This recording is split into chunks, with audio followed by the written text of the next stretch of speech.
예, 안녕하세요. 채널 615의 황선입니다. 민족의 대명절 설 연휴 어떻게 잘 보내셨나요? 예, 설 연휴 끝나자마자 입춘 한파가 몰아쳤는데 건강들 조심하시고요.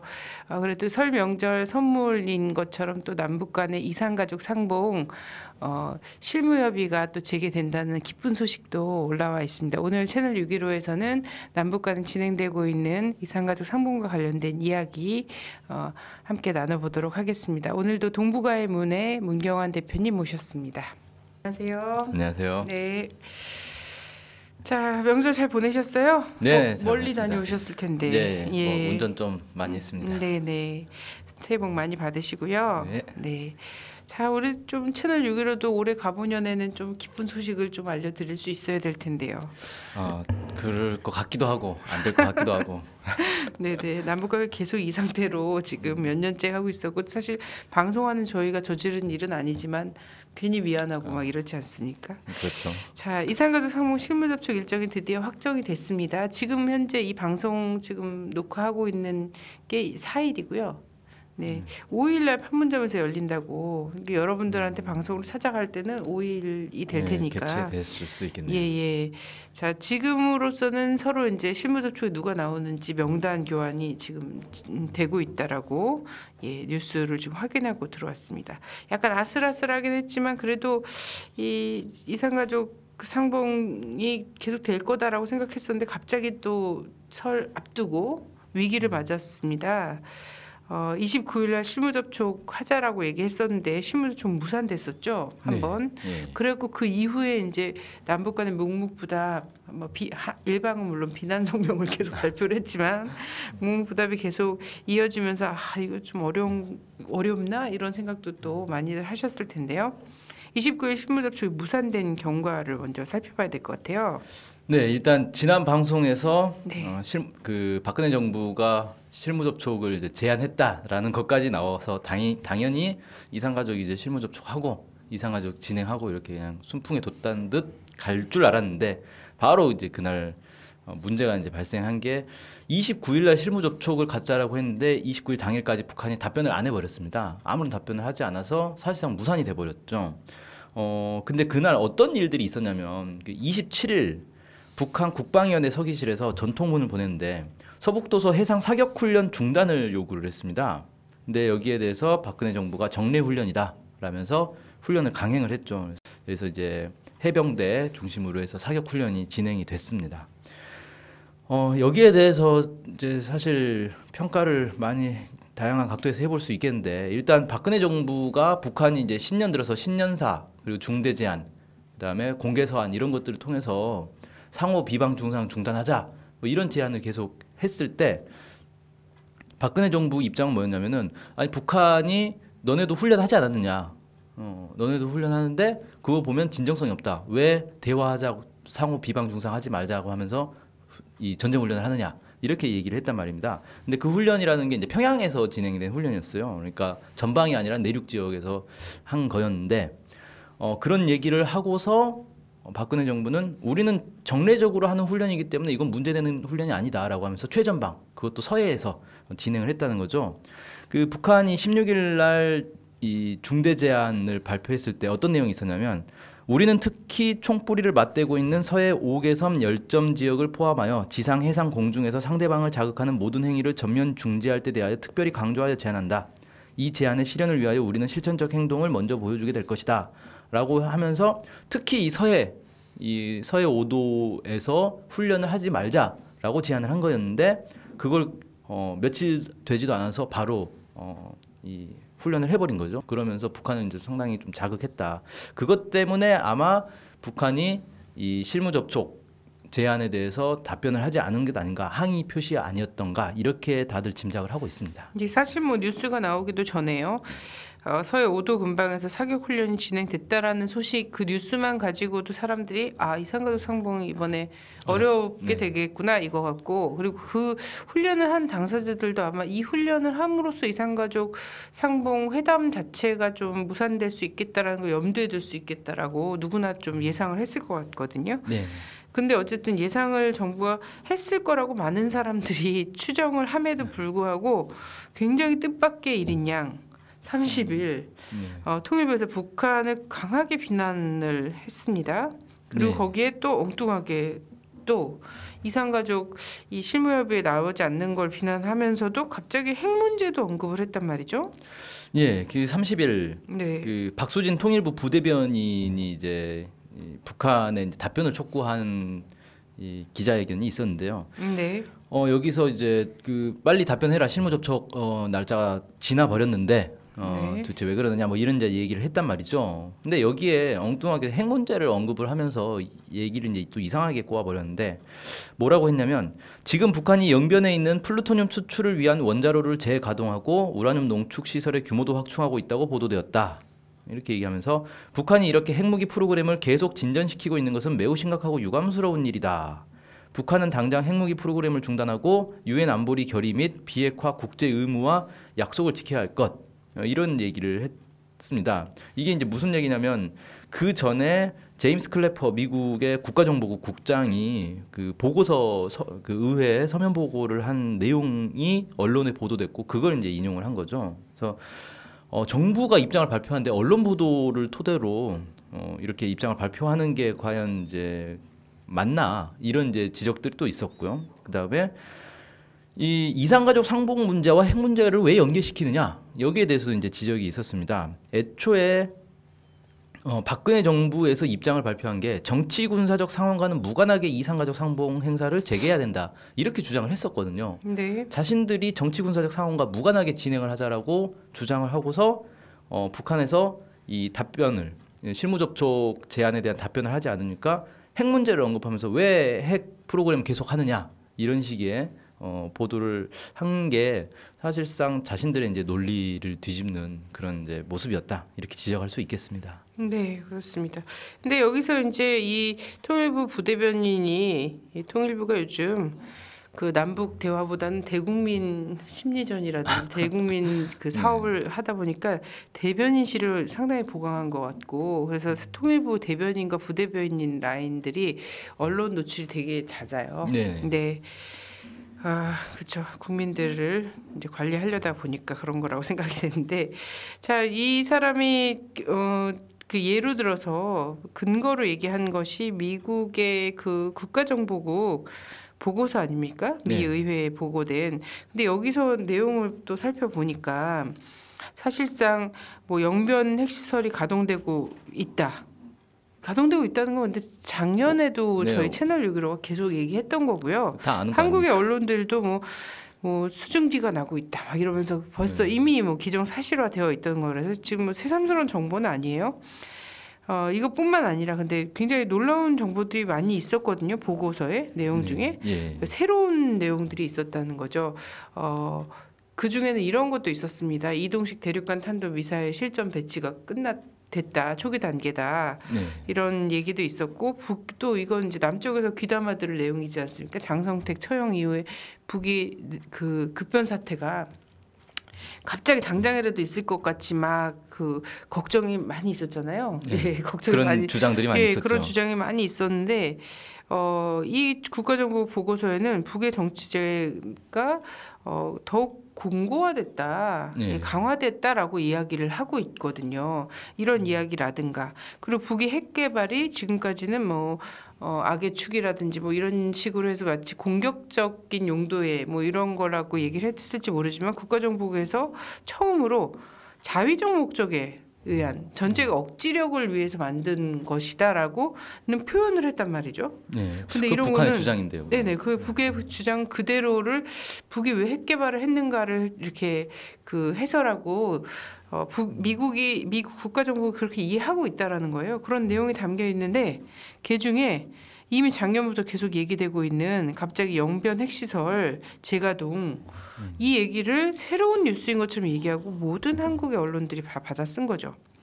네. 그렇죠. 그러면서 실제로 자기들이 별개의 문제로 인도적 문제를 풀어가겠다라고 얘기했음에도 불구하고 뻔한 뉴스를 갖다가 또 연결시키면서 오히려 이산가족 상봉 행사를 더 어려움에 빠지게 하려는 수가 노출이 된 게 아닌가 이런 생각이 들었거든요. 이렇게 했는데도 불구하고 북이 다시 실무 접촉을 제안을 했어요. 예. 예. 4일이었죠. 네네. 조선적십자회 중앙위원회가 4일 오전 10시경에 판문점 연락 채널을 통해서 5일이나 6일 판문점 북측 지역 통일각에서 실무 접촉을 하자 이렇게 전통문을 보내왔고 그날 곧바로 박근혜 정부가 5일 되도록 빨리 하자. 그래서 5일 날 하자고 제안했고 북한이 또 동의를 했습니다. 그렇게 해서 일사천리로 실무 접촉은 합의가 됐고요. 이게 북한이 애초에 이산가족 상봉 자체를 안 할 생각이었다라고 보기는 좀 어렵고 이산가족 상봉은 하는데 박근혜 정부가 서북도서 해상 사격훈련을 이렇게 강행하면서 이게 과연 이산가족 상봉의 어떤 분위기를 만들려고 하는 건지 아니면 이산가족 상봉을 깨려고 하는 건지 이런 것에 대한 좀 판단 그리고 항의성 이런 차원에서 실무 접촉 일정을 좀 조절한 게 아닌가 이렇게 좀 파악이 됩니다. 네. 자, 이산가족 상봉을 하겠다는 의지는 굉장히 강한 거다라고 볼 수 있을 것 같아요. 네. 예. 자, 주제를 바꿔서 일본 얘기 잠깐 하죠. 아베 정권 들어서 군국주의에 박차를 가하고 있는데요. 최근 독도 영유권 주장에 열을 올리고 있어요. 어떤 일이 있었는지 좀 얘기를 해봐야 될 것 같습니다. 네. 네. 일단 지난 1월 24일 기시다 외상이 의회에서 독도를 일본의 고유 영토라고 주장을 했고 정부의 주장을 똑바로 전하겠다 이렇게 얘기를 했다고 합니다. 일본 정부는 독도를 비롯한 주변 섬들의 영유권을 주장하기 위해 내각 관방 사이트에 전용 홈페이지를 개설하기도 했습니다. 그리고 이제 며칠 지나서 1월 28일 일본 문부과학성이 중학교와 고등학교 학습 지도 해설서에 독도를 일본의 고유 영토로 명기하기로 공식 확정했습니다. 학습 지도 해설서에 이렇게 명기를 하면 교과서를 만들 때 그걸 이제 그 지침대로 만들게 되는 거거든요. 실제로 그 도쿄의 교육위원회가 도립 고등학교용 역사 교과서에 독도를 일본의 고유 영토라고 하는 근거를 보다 구체적으로 서술을 했고 요코하마에서도 중학교 교과서들에 독도를 일본 영토로 표기하는 등 이 지금 이제 정부 승인 아래에서 독도가 자기네 땅이라고 주장하는 교과서가 해마다 늘어나고 있어서 지금 수십 종에 달하고 있다. 뭐 이런 보도가 나왔습니다. 네. 그래서 아주 노골적으로 이런 얘기를 하고 사실상 한국이 하지 않더라도 국제사법재판소에 일본이 단독 제소를 하겠다. 단독 제소하겠다 이런 식으로 지금 나오고 있거든요.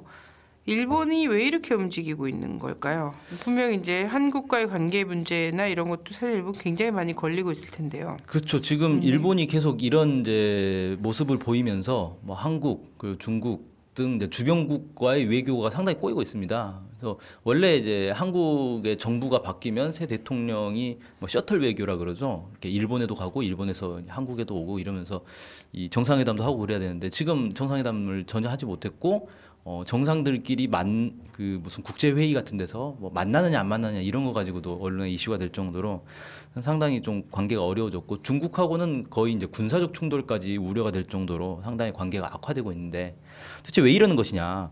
사실 일본 경제가 어려운 건 하루 이틀 문제가 아니죠. 그래서 일본이 기존에 이제 이 군국주의를 통해서 자신들의 이제 이 경제 침략 전쟁을 했던 그런 이제 과거가 있기 때문에 이 어려운 경제를 만회하기 위한 그런 이제 수단으로서 이 주변국의 어떤 침략을 고민하고 있을 것이다. 특히 그 과거에 후쿠시마 핵발전소 사고로 인해서 일본 전역이 지금 방사능에 오염된 상태거든요. 일본 내에서 이제 정부에서는 극구 이걸 숨기고 있지만 사실 많은 일본 내 전문가들이 일본은 이제 포기해야 된다 이런 얘기까지 나오고 있을 정도입니다. 그러니까 지금 일본의 이 해외 침략 욕구가 최고조에 달하는 상태 아니냐. 이런 것 때문에 군국주의와 뭐 집단적 자유권 뭐 이런 것들이 좀 가속화되고 있다. 뭐 이렇게 좀 볼 수 있겠고요.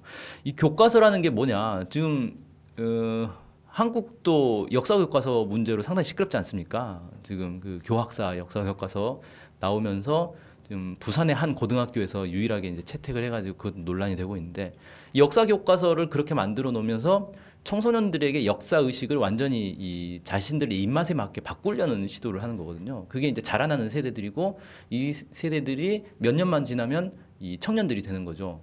일본도 마찬가지로 이 교과서를 통해서 이 청년들의 젊은이들의 세계관을 바꿔놓겠다는 겁니다. 아, 독도는 원래 우리 땅이다. 원래 우리 땅인데 지금 한국이 마음대로 강점하고 있는 거다. 이런 식의 인식을 심어줌으로써 이 젊은 사람들은 사실 이제 교과서가 당연히 진실이라고 생각하기 때문에 교과서 보고 배운 대로 자라서 청년이 돼서 저기 우리 땅인데 아직도 한국에게 되찾지 못하고 있다.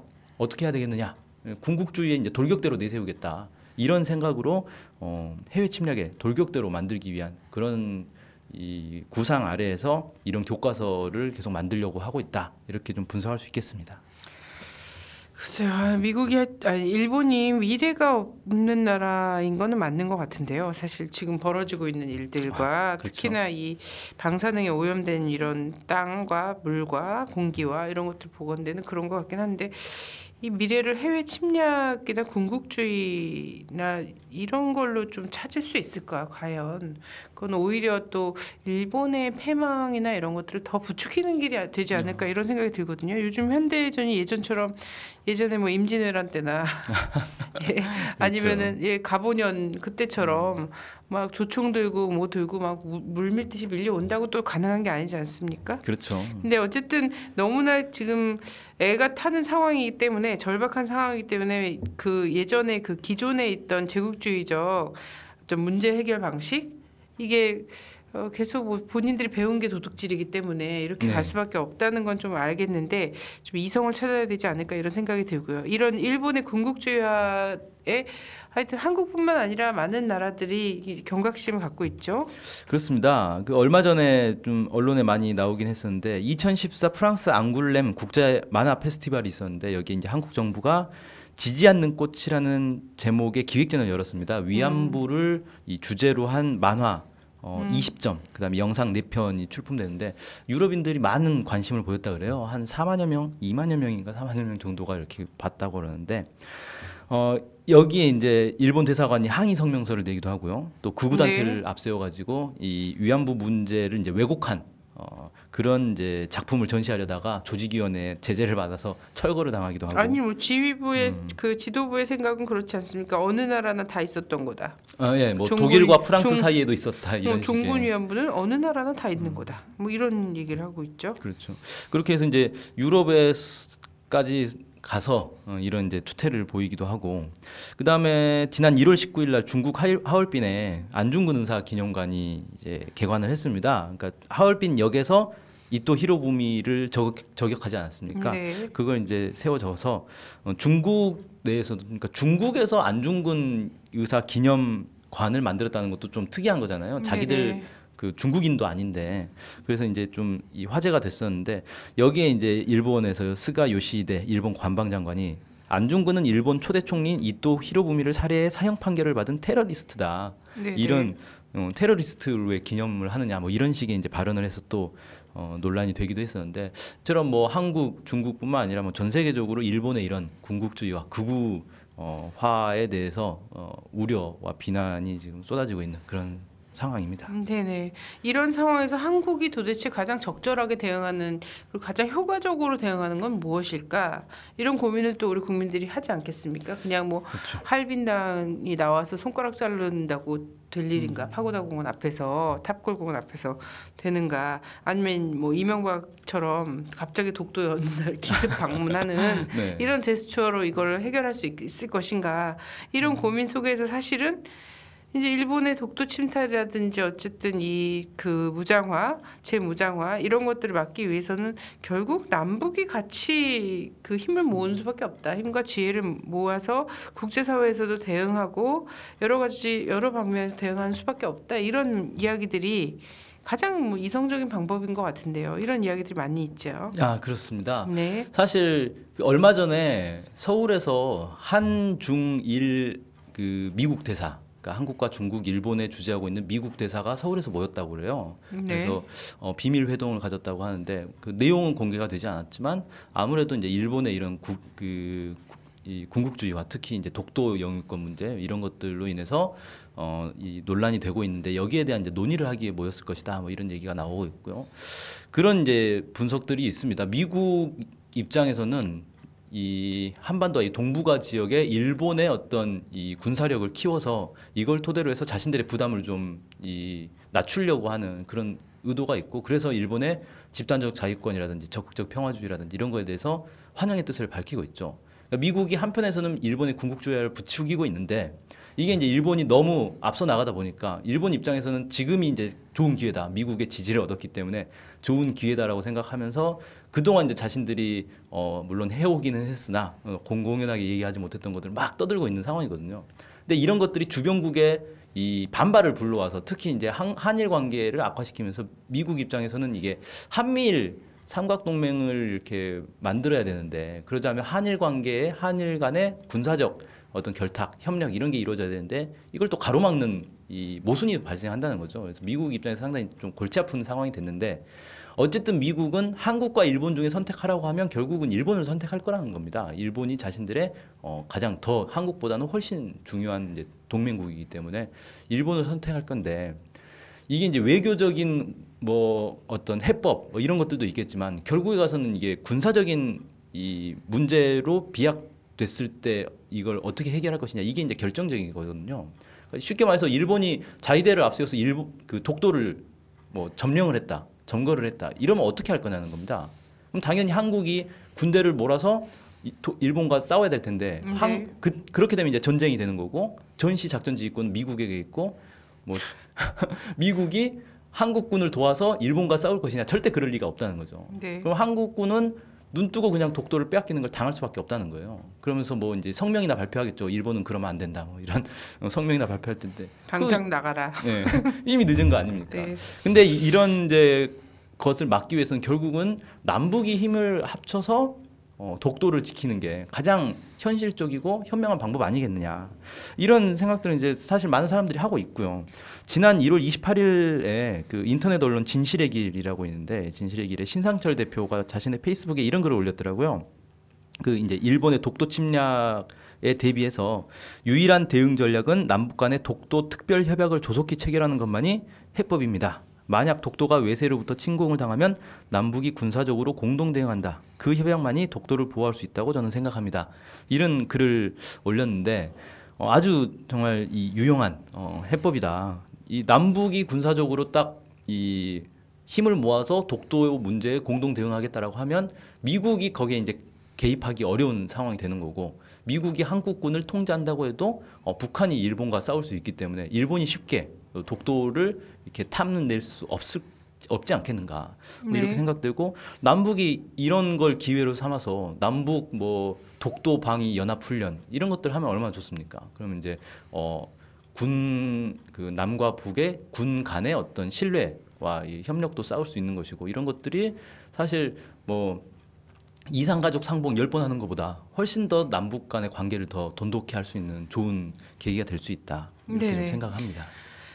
세계가 우려하고 있는 가장 직접적인 그 눈앞에 있는 군사 행동일 수도 있어요. 이 독도 문제라든지 지금 일본을 둘러싼 그 영토 문제들 있지 않습니까? 네. 그런 문제가 실제로 발생했을 때 우리가 믿을 수 있는 건 한미 상호 방위 조약도 아니고 미일 방위 협정이나 이런 것들도 아니고 사실 남북 간에 함께 공동의 보조를 취할 수 있다는 것을 사전에 먼저 보여주는 거 있잖아요. 이런 것들이 사실 이 직접적이고 현실적인 위협에서 가장 구체적 대안이 아닐까 이런 생각이 듭니다. 아까 그 중국 하얼빈에 안중근 의사 기념관이 개관이 됐다라고 하고 남쪽에도 사실 안중근 기념사업회라든지 이런 굉장히 예, 많이 있지 있습니다. 않습니까? 또 뭐 이제 노선 논쟁도 좀 벌어지긴 했지만 어쨌든 기념관도 있습니다. 남산에 있고 하고 그 북쪽에 같은 경우에도 뭐 안중근 이등 방문을 쏘다 이런 영화가 있어요. 예, 영화가 있고 굉장히 유명하고 그때 그 세트장이 지금도 여전히 이제 남아 있단 말이죠. 그 예술 영화 촬영소나 이런 데 보면 굉장히 유의미하게 그 기려지고 있고 남쪽 같은 경우에도 안중근 의사를 기리기 위해서 막 뮤지컬 만들고 막 이러지 않습니까? 그래서 사실상 이제 민족 문제와 같은 것들은 굉장히 통하는 부분이 있단 말이죠. 그렇죠. 이념을 떠나서 이건 그래서 정말 뭐 정치 제도나 뭐 종교나 이런 거 다 떠나서 이런 그 안중근의 정신으로 남과 북이 통하고 이렇게 할 수 있는 것들이 많이 있는 상황이기 때문에 지금 굳이 이 일본에 대해서 막 이렇게 분노해서 뭐 외교부라든지 이런 데서 뭐 초치하고 막 성명전하고 막 이렇게 하지 않습니까? 그리고 뭐 대통령이 막 독도 갑자기 찾아가고 뭐 이런 일도 하고 막 하지만 그 뒤에 가서는 그래도 한미일 삼각동맹이 너무나 중요하고 한일 관계 굉장히 중요하기 때문에 뭐 지금까지 뭐 추진해 오던 군사 협력이라든지 뭐 이런 것들을 계속해서 추진해 나갈 것이다. 이렇게 얘기하는 것이 사실상 일본이 이런 일을 하는데 또 아무 거리낌 못 느끼는 죄책감도 못 느끼고 두려움도 없고 하는 것의 근본 원인이 아닌가 이런 생각이 듭니다. 얼마 전에 그 중앙일보에 칼럼이 실렸는데 이런 내용이 있더라고요. 네. 이 삼성전자를 위해서 일본 그 반일 감정을 자제해야 된다. 네. 삼성전자가 일본에 가서 좀 장사를 좀 해야 되니까 뭐 이런 글을 썼더라고요. 네, 그러니까 네, 일본인들이 이런 글을 보고 얼마나 이렇게 한국을 우습게 보겠습니까? 네네. 일본의 그렇습니다. 정치인들이 그런 얘기를 한다 그래요. 도대체 한국은 이해할 수 없는 나라다. 아니 정치인들은 다 뭐 친일파 후손들이고 친일 발언들 하고 교학서 교과서 같은 거 만들고 그러면서 왜 국민들은 그렇게 반일 감정이 심한지 모르겠다. 이해가 안 된다. 이런 네네. 얘기들을 하더라는 거예요. 그렇습니다. 그래서 한국 정치가 정신을 못 차리면서 계속해서 뭐 백날 성명전하고 뭐 이렇게 해봤자 도대체 무엇을 우선의 그 외세와의 공존지, 민족 간의 어떤 공존지 이런 것들을 우선순위를 못 잡는 한은 일본의 이 망동은 계속될 것이다. 저는 이렇게 생각을 하고요. 남북 간의 이산가족 상봉 정말 앞으로도 저는 많은 문제가 있을 거라고 생각합니다. 그렇지 않겠어요? 어쨌든 2월 말 3월 초에서 군사훈련 계속 될 거고요. 이제 와서 접는 것도 뭐 접는 것 자체를 북의 어떤 전략 전술에 말려든 거라고 생각을 하는 거예요. 예, 그렇죠. 정말 이산가족 상봉을 100명이 할 걸 400명이 하게 되고 800명이 하게 되고 1000명이 하게 되고 일상적으로 하게 되는 것은 가장 좋은 건데 그러려면 사실 군사훈련 같은 거 없어져도 상관없는 거고 그죠? 그걸 위해서 군사적 예비도 해왔던 거잖아요. 평화를 위해서. 그럼에도 불구하고 그 군사훈련 하나 하는 게 마치 이 나라의 그 최종 목적인 것 같이 한미 군사훈련이 이 나라의 최상의 목적인가? 운명이 걸린 문제인 것처럼. 정말 이게 정말 이산가족들이나 남과 북께서 떨어져서 우리가 고통받는 것 그 이상의 그걸 해결한 것보다 그 이상의 가치를 갖고 있는 건가를 좀 곰곰이 잘 생각해 봐야 되는데 굉장히 근시안적으로 이걸 관철하는 게 정말 미국에게 인정받는 거고 뭐라다라고 이렇게 생각을 하거든요. 그래서 아마도 이제 우여곡절이 있겠죠. 당장 뭐 5일날 6일날 실무협의가 되고 한다고 하더라도 규모 문제, 장소 문제, 날짜 잡는 시기 게 문제 이제 제일 어렵죠. 네, 날짜 잡는 게. 계속 될 거라고 생각이 되는데 좀 통 크게 군사훈련을 왜 하는가? 이산가족 같은 그 상봉 같은 평화로운 행사 잘하자고 하는 거 아니겠습니까? 그러면 당연히 군사훈련은 축소하거나 무기한 연기하거나 정말 위험할 때 하거나 아니 북한에서 좋은 대안도 제시했더라고요. 네. 미국 가서 하라고 훈련하고 싶으면. 네네. 그죠. 진짜 위기가 있을 그러한 군사훈련 불필요한 상황을 만들어 버리면 되는 거거든요. 평화의 상황. 그죠? 그래서 이산가족 상봉도 잘 됐으면 좋겠고요. 이 이산가족 상봉뿐만 아니라 이 분위기 여파를 몰아서 일본의 이 군국주의화를 막아내는 것에도 우리 그 남과 북이 함께 손을 잡았으면 좋겠습니다. 네. 오늘 말씀 감사합니다. 감사합니다. 좀 기대가 됩니다. 뭐 김관진 국방장관 같은 경우에는 1, 2, 3월 달에 한반도가 굉장히 군사적 위기가 올 것이다라고 호언장담을 했습니다. 이런 걸 장담하는 국방장관이 정말 제정신인가 이런 생각이 들지만 정말 자기의 마음 간절한 소망을 담아서 그런 이야기를 했었는데 그것과는 또 달리 우리 민족의 또 평화를 향한 갈망이 지성이면 감천이라고 하늘에 다 있을 수도 있다 이런 생각이 들고요. 그래서인지 1, 2, 3월의 군사적 위기보다는 또 이제 대화와 화해의 가능성 이런 것 또한 높아지고 있지 않나 이런 생각이 들고요.